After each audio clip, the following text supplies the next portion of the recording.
चलिए, आज समय में एक लंबा सफर करते हैं, एक ऐसी दुनिया में जो हजारों साल पहले गुम हो गई। हम बात करने वाले हैं एक ऐसी शानदार सभ्यता की जो अपने वक्त से कई कई आगे थी। सिंधु घाटी की रहस्यमयी खोई हुई दुनिया। जरा सोचिए, एक ऐसी सभ्यता जिसके शहर आज के शहरों की तरह एकदम परफेक्टली प्लान किए हुए थे, जिनके पास एडवांस्ड प्लम्बिंग सिस्टम था और एक जबरदस्त इकोनॉमी थी। और फिर अचानक वो सभ्यता बिना कोई निशान छोड़े गायब हो गई। सवाल ये है कि आखिर उनके साथ हुआ क्या। तो सबसे पहले ये समझते हैं कि हम इतिहास में कितना पीछे जा रहे हैं। ये कहानी शुरू होती है कांस्य युग में, लगभग 3300 ईसा पूर्व से। फिर 2600 ईसा पूर्व के आसपास ये सभ्यता अपने चरम पर पहुंची, मतलब अपने गोल्डन पीरियड में। और फिर धीरे धीरे इसका पतन शुरू हुआ और 1300 ईसा पूर्व तक ये पूरी तरह से इतिहास में गुम हो गई। मतलब लगभग 2000 साल तक ये सभ्यता फली फूली। कमाल है ना। चलिए, अब जरा इस भूली हुई सभ्यता को करीब से जानते हैं। तो इसे हम सिंधु घाटी सभ्यता कहते हैं, या फिर हड़प्पा सभ्यता। हड़प्पा इसलिए क्योंकि हड़प्पा ही वो पहला शहर था जिसकी खुदाई हुई थी। ये कोई मामूली सभ्यता नहीं थी, बल्कि एक बहुत ही एडवांस्ड शहरी सभ्यता थी। ये आज के पाकिस्तान और उत्तरी भारत में सिंधु और घग्गर, हकरा नदियों के किनारे बसी थी। और इनकी सबसे बड़ी पहचान क्या थी पता है?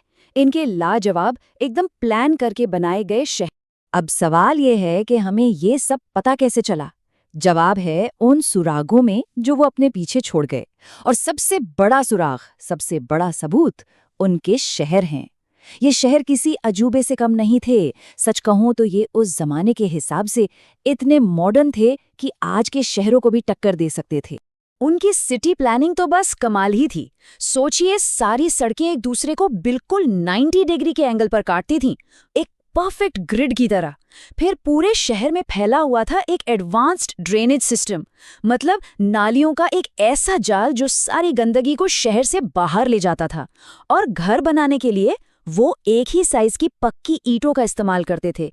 हर चीज में एक स्टैंडर्ड था, एक अनुशासन था, सब कुछ एकदम ऑर्गेनाइज्ड और प्लान्ड। और ये बात तो आपको हैरान कर देगी, लगभग हर एक घर में अपना बाथरूम और अपना ड्रेनेज सिस्टम था। हर एक घर में। और हम बात कर रहे हैं 2500 ईसा पूर्व की। ये उस जमाने का अर्बन स्टैंडर्ड था। आज भी दुनिया में कई जगहों के लिए ये एक सपना है। शहर तो लाजवाब थे, ठीक है, पर इन शहरों में रहने वाले लोगों की जिंदगी कैसी थी? उनका कल्चर, उनकी इकोनॉमी। चलिए अब थोड़ा इसमें झांकते हैं। देखिए, खेती में तो वो माहिर थे।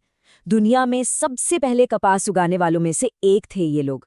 साथ ही गेहूं, जौ जैसी फसलें भी उगाते थे। आर्ट और क्राफ्ट की बात करें तो उन्होंने टेराकोटा की बहुत सुंदर मूर्तियां और बारीक नक्काशी वाली मोहरें बनाई, जिन पर अक्सर जानवरों, खासकर बैल की तस्वीरें मिलती हैं। और उनका ट्रेड, उनका व्यापार सिर्फ आसपास ही नहीं, बल्कि मेसोपोटामिया जैसी दूर दराज की सभ्यताओं तक फैला हुआ था। मतलब एक जबरदस्त इकोनॉमी थी इनकी।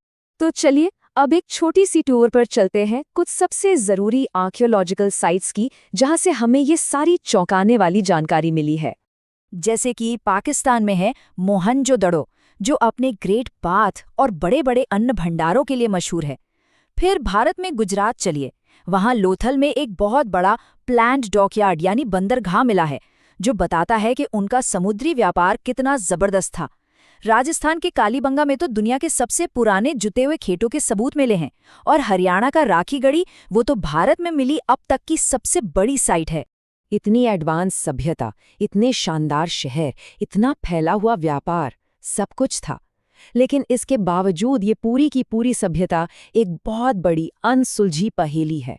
और इस पहेली का जो सबसे बड़ा और सबसे परेशान करने वाला सवाल है, वो ये है कि आखिर इतनी महान और सोफिस्टिकेटेड सभ्यता का अंत हुआ तो हुआ कैसे?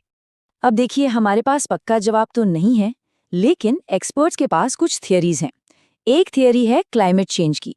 हो सकता है मॉनसून का पैटर्न बदल गया हो और खेती करना मुश्किल हो गया हो। दूसरी थियरी है नदियों का रास्ता बदलना। शायद उनकी जीवन रेखा घग्गर हकरा नदी सूख गई हो। या ये भी हो सकता है कि उन्होंने अपने नेचुरल रिसोर्सेज का जरूरत से ज्यादा इस्तेमाल कर लिया हो। सच तो यह है कि शायद कोई एक वजह नहीं थी, बल्कि इन सब चीजों का मिला जुला असर रहा होगा। लेकिन फाइनल जवाब वो आज भी इतिहास के पन्नों में कहीं दफन है। और इसकी सबसे बड़ी वजह जानते हैं क्या है? उनकी लिखावट, उनकी स्क्रिप्ट, जिसे आज तक कोई भी पढ़ नहीं पाया है।